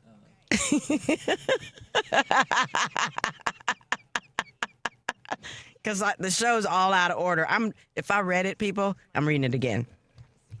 It's already encouraged leaders of the Catholic Church, telling bishops that he'll have their back as they oppose one of the chief policies of DT's second administration. Politico reported on Wednesday that Pope Leo, who is the first American-born pontiff in the history of the Catholic Church, recently met at the Vatican with Bishop Mark Seitz of the El Paso, Texas Diocese and the Hope Border Institute, an immigrants' rights nonprofit. Seitz and others presented the Pope with hundreds of letters from people who are personally experiencing the brunt of the Trump administration's deportation efforts, and showed him a 4-minute video of immigrants describing their encounters with U.S. Immigration and Customs Enforcement, ICE. Dylan Colbert, who is the founding executive director of the group, told Politico that he was surprised at how closely the Pope was following the issue and remarked that he didn't need to be briefed. Oh, isn't that refreshing? I'm sure they didn't have to give him a coloring book either. I'm sorry. The new Pope has been vocal in his calls to protect immigrants, mirroring his predecessor, Pope Francis, who led the Catholic Church during DT's first term and the first 3 months of the second administration. So I think that's wonderful news that he is that he cares about the immigrants and he's being vocal. So, of course, he calls at the end of the show. He getting ready to blast me, too. Good morning, Eric. Okay, so I called. Can you leave me alone now? Well, you know I hardly pay attention to my phone, and you're texting me, being all radical, but didn't you listen? Did you just listen? Did you just listen? I had meetings this morning, man. I'm busy. I'm a working man. Did you not hear Justin? Who's Justin? I don't know Justin. Who's that? Oh, you missed my whole thing. You would have been so proud of me. Representative Justin Pearson from Tennessee, one of the Tennessee Three. Oh, okay. Congratulations. Well, no, this matters. You're being so condescending. Don't call anybody in the morning no more, because you're just cranky and just blah, blah, blah. Anyway. You told me to call, man. Leave me alone. I wanted you to call and be engaging, not to be mean and nasty and have morning. Anyway, what do you want? His father went to Howard. Of course he did. He's a smart guy. Let me tell you something. 2 weeks from now, Howard's coming down there to get that Tennessee State booty at their homecoming. I'll be sure to let him know. You're going, right? No, I ain't going on there with them Bamas. Well, so we can Eric, have a hoedown, a hayride. What do they do? Hayrides down there? How do they do it down there? I'm not quite sure. Yeah. I'm not quite sure. You Everybody who's listening to this man's voice, this Eric Grant is the host of the family meeting on Sundays from 4 to 6. Stop grumbling in the background, Eric. Dang. Be nice. Co-host. Whatever. What you want? What? Isn't he cranky, Henry? Not at all. Not at all. Wait, Eric. You should see. Who you got in there with you? It's Henry with the locks, the beautiful long curly hair. Hey, Eric, what's up? Let me tell you something. Hair is overrated.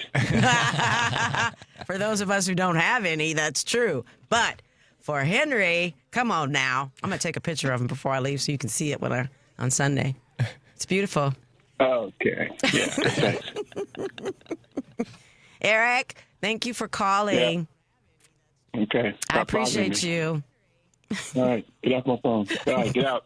Bye. That was great. Wait a minute. He brings me home, right, after Right. the show. Yeah. And you heard him say, get out. Oh. That's how he makes me get out of the car.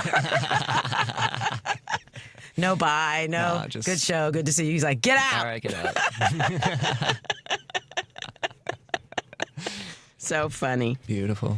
So do we have time to play one more clip, a positive clip? Yeah, let's end it on a good note. Okay, yes. It's John Oliver, number 3. He's looking for it.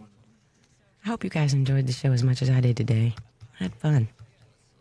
I've actually had fun all week, to tell you the truth. Okay, here we go. But as grim as all of this has been, the one glimmer of hope has been the strength of the pushback from local communities around the country. There have been widespread protests against ICE, and some of them very funny, from someone dancing in a giant frog costume outside an ICE detention centre in Portland to a protest outside Chicago holding up this excellent sign which read, "I f*** 2 of you on Grindr, parentheses, pretty sure," which is very good.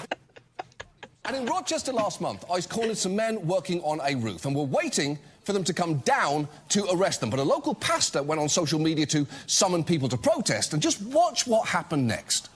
A chaotic scene on Westminster Road Tuesday morning in Rochester as federal agents were carrying out an ICE enforcement and removal operation. They're here putting on a roof, trying to make $1 and paying taxes on that $1.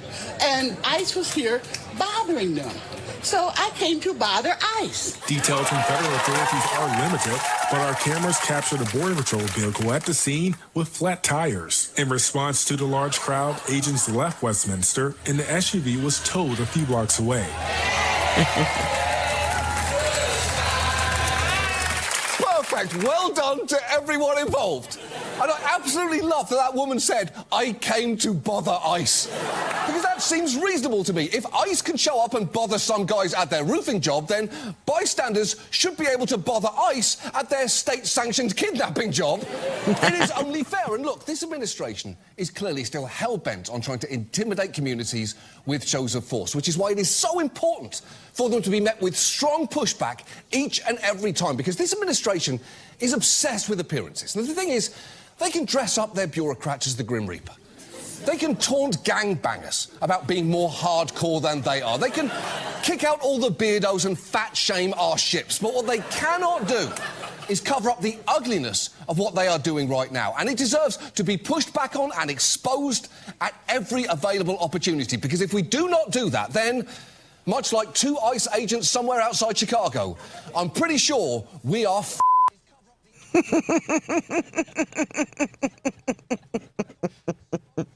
Look, you guys, we have to find inspiration wherever we can get it. And I love him. I appreciate him. I mean, yeah, we're in a fight. We're winning little battles, but we can win this war. We just have to stay focused, stay positive, and God knows we need to laugh. All right, people, I know I've missed a lot of topics, like Representative-elect Adelita. I can't pronounce her name, so I'm not going to butcher it, but she's the Democrat who won in Arizona, who they still won't swear in. So, you know, I know about that. I want you guys to pay attention to it. Someone was arrested for the California fires yesterday. Yeah, he actually intentionally set the thing. So Walgreens is abandoning the post office building here in Chicago, which is crazy. It hasn't even been open 10 years, has it? I don't even know if it's 5. Anyway, and we talked about the protest on October 18th, No Kings. And I want everybody to have a great rest of the day. And thank you for being with me today. We got one more day, people. We could do it. We could do it. And one more thing, Epstein. Have a good day, everybody. Thanks for joining me today.